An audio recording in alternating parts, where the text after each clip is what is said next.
Good morning, students. How are you? I hope you all are doing well. Okay, so in the last video, we have studied the poem second, that was Fire and Ice. So I think all of you have got it clear. So today in this video, we will study the second chapter of your book, First Flight, that is Nelson Mandela, Long Walk to Freedom. Okay, so first, before going to the depth of the chapter, details of the chapter, firstly, I would like to give a brief introduction of the author, that is Nelson Mandela. So, who was Nelson Mandela? Nelson Mandela, he was a member of the African National Congress. He spent his entire lifetime fighting against apartheid in South Africa. So, what do you mean by apartheid? Apartheid is a political system that separates people according to their race. So, this system it prevailed in South Africa. While he started this system, because the whites, they completely exploited the black people over there. That's why Nelson Mandela, he started this political movement, and he had spent nearly 30 years in prison. Finally, democratic elections were held in South Africa in which year? 1994. Nelson Mandela became South Africa's first black president after more than 3 centuries of white rule. Okay, now we'll move to the next slide. Okay, so what is given? Anglo-Boer War. What do you mean by Anglo-Boer War? There was a war between the Britishers and the Africans. Okay, so what happened in this war?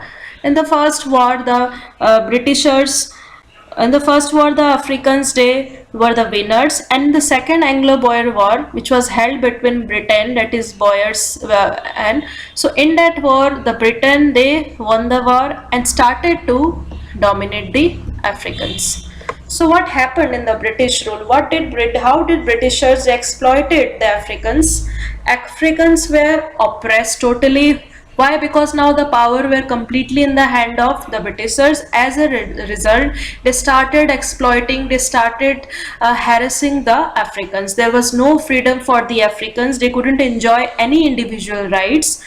As a result, human disaster existed upon Africans. Africans were outlaws at that time. They were totally powerless and they were not having any kind of freedom, any kind of authority in their hands. The complete you can tell power, it was in the hand of the Britishers.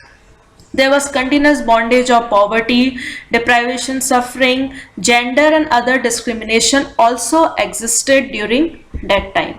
Okay, so now in the next slide, the term is given apartheid. We have discussed when during the introduction of the author that what is apartheid. Again, I am telling you, apartheid is a political system that separates people according to their race. So during that time in South Africa, the white people, they completely dominated the black ones, the Indian and the colored. As a result, what happened? Nelson Mandela, he decided to start a movement, and that movement is known as apartheid. People at that time were classified into four: black, white, Indian and colored, and people separated due to race. On the basis of race, they were separated. Okay, now as in India, when the Britishers rule India, and what happened at that time, they also had complete authority. They are having complete power to exploit the Indians. So there were many Indian freedom fighters. For example, Mahatma Gandhi, Subhash Chandra Bose, etc. So in the same way, there were South African freedom fighters. So what are the names of the South African freedom fighters? You can see on the screen: Nelson Mandela, Oliver Tambo, Walter Sisulu, Chief Luthalis, Yusuf Dadus, Bram Fishers, Robert Sobukes, etc. So they were the freedom fighters which who sacrificed their life in bringing upliftment in Africa. Okay, next slide. So it is given again about Nelson Mandela. He was born in 18th of July 1918 and died 5th of December 2013. He was a freedom fighter and a member of ANC. What is ANC? African National Congress. So he fought for the Africans, but he was arrested for 30 years and he was released in 1990. Later elections were held and he was nominated as the first president in 1994. So after he became the president, he wrote his autobiography. He in this autobiography, that is Long Walk to Freedom, the chapter which we are going through now, he have written or he have narrated his experiences which he faced in his life. Okay, so when was the election held? The election was held on 27th of April 1994. 252 out of 400 seats won by ANC. ANC again African National Congress. So Nelson Mandela, after the election, he was elected as first president from 1994 to 1999. So what was his term of service? 1994 to 1999. And who was the first deputy president at the time when Nelson Mandela was elected as the president? Thabo Mbeki. And the second deputy president was F.W. de Klerk. So is it clear? Okay. Next we'll talk about the inauguration ceremony. When Nelson Mandela, he took the oath after he was elected as the president. So when was inauguration took place? 10th of May 1994. It was a very bright and clear morning, and Nelson Mandela, he was surrounded by dignitaries and world leaders for the last 4 days. Why they came there? They were coming to pay their respect before the inauguration. The inauguration would be the largest gathering ever of international leaders on South African soil. Okay, so where was the inauguration ceremony held? It was held in the Union Buildings Amphitheatre in Pretoria. More than how many countries? 140 countries, politicians and dignitaries attended the ceremony. And Nelson Mandela, he was accompanied by the daughter named Janani. Okay, so president, first and second deputy president took oath for the country. So it was the ceremony or it was the arrangements. Now, South Africans' jets, helicopters and troops carriers rode in perfect formation over the Union Building. So what happened? There was an impressive display of South African jets, helicopters and troop carriers which rode in perfect formation over the Union Building. It was a very beautiful sight. Okay, it was a demonstration of the military's loyalty to democracy and to a new government that had been freely and fairly elected. The highest generals of the South African Defence Forces and police saluted Nelson Mandela and pledged their loyalty. Nelson Mandela felt that so many years before they would not have saluted him but arrested him. But now, as it was the day of inauguration, so what happened? All the dignitaries, they pledged their loyalty before Nelson Mandela. Two national anthems were sung in the inauguration ceremony. The first one was by the white people, the white Africans. That is, what was the national anthem? Nkosi Sikelel. Okay, and the second national anthem was sung by the blacks. That is Die Stem. Okay, next we'll go to the next slide. Nelson Mandela speech. So now what happened? He is taking an oath and he is giving a speech before the large crowd. So what was the content of the speech? We'll study point wise. Mandela took the oath in front of many other politicians and dignitaries of more than 140 countries. Conferred glory and hope to newborn liberty since they achieved political emancipation. He pledged to liberate the Africans from continuing bondage of poverty, deprivation, suffering, gender and other discrimination. So this was a promise of Nelson Mandela to the citizens there, that he will try his best to liberate them, to give them all the individual rights and freedom which they were deprived of before in their past. Okay. He even said the South Africa would never experience oppression by any other country. The sun would never set in Africa, not literally. Means what does mean by the statement? The statement is that Then now as he have become the president, so what happened? The people, they will get all the benefits. Now the sun would never set in Africa. Now the future of the Africans will be completely full of light and knowledge. Their future is now not in bleak atmosphere. He also prayed God to bless Africa. Okay. And what was his viewpoints? His viewpoint was he was grateful to the African patriots who struggled hard to liberate Africa. Means he doesn't give the credit to himself alone for the long struggle or for the long freedom. He was also grateful. He also paid the contribution. He also paid the tribute to the other African patriots who also struggle hard to attain freedom of Africa. He was also thankful to them, for he was the sum of all African patriots. He was pained since he was not able to see the result of all their sacrifices. So what he learned from this long struggle of freedom? He learned many things from his comrades also.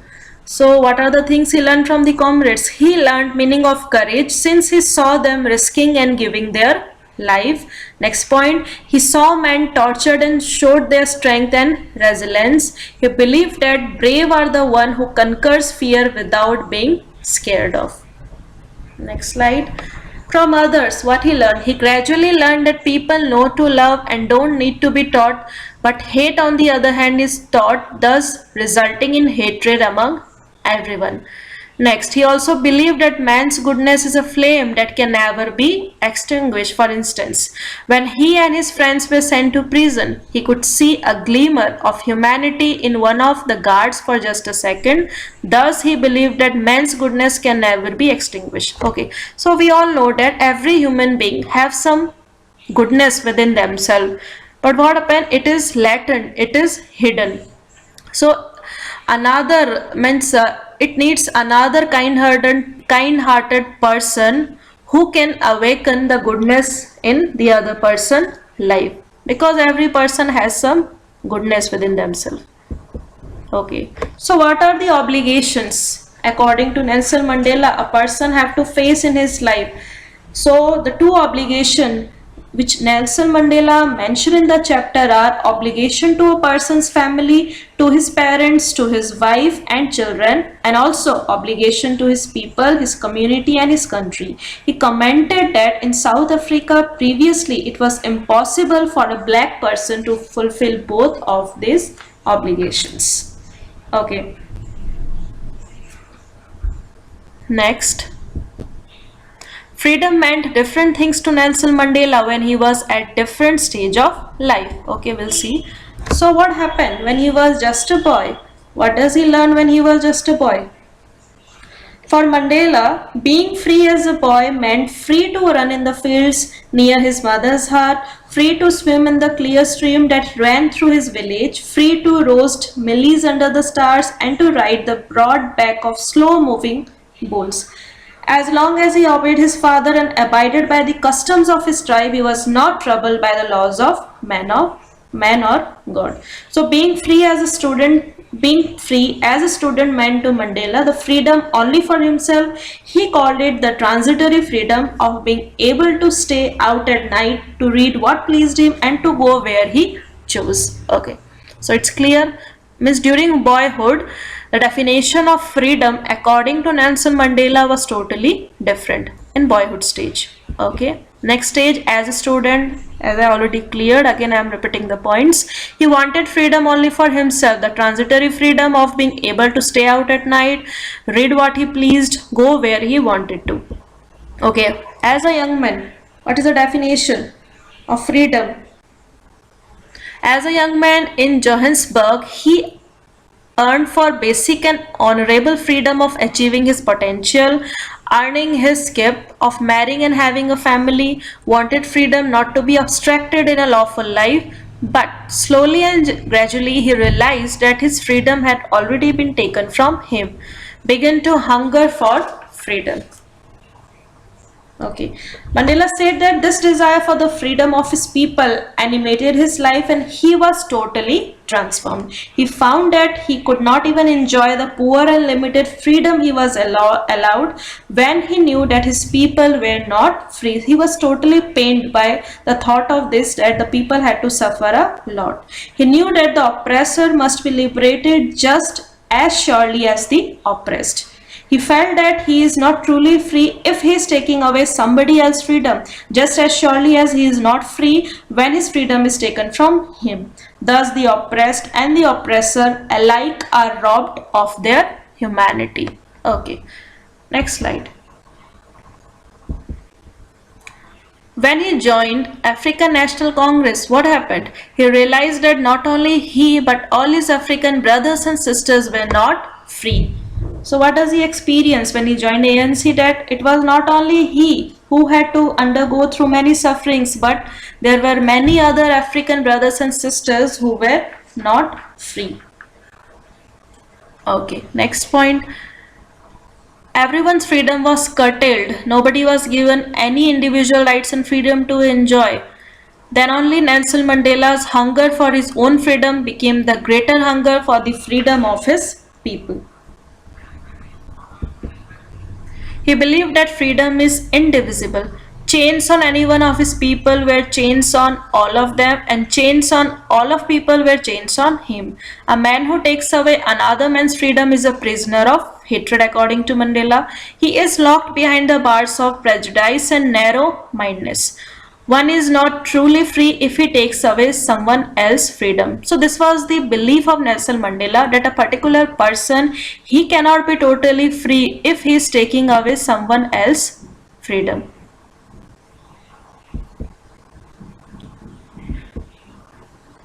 Okay, what animated or inspired Nelson Mandela? Desire for freedom of his people, live with dignity and self-respect. Transformed, frightened young man means what happened? Now Nelson Mandela, he experienced that his personality, his character was totally transformed. From a frightened young man, he turned into a bold one. Law-abiding attorney turned into a criminal. Family-loving husband now turned into a man without home, and life-loving man turned into a monk. This was the changes. So at the last, you can see that he was a patriotic man who sacrificed his life just for the good and betterment of his people, and became the first black president of non-racial democratic and republic government. Means what happened? Nelson Mandela said that the policy of apartheid created a deep and lasting wound in his country and his people. But he also thought that the decades of oppression and brutality had produced men of such extraordinary courage, freedom and generosity. He also felt that perhaps it required such depths of oppression to create such heights of character. He further said that his country was rich in minerals and gems, but its greatest wealth was what? Its people, which was finer and truer than the purest diamonds. And what else he learned? He learned the meaning of courage from these comrades in the struggle. Okay, so I hope you understood the chapter. So that's all for today, students. Thank you and have a good day. And in the next video, I will prepare the worksheet and assignment for the same discussed chapter. Take care.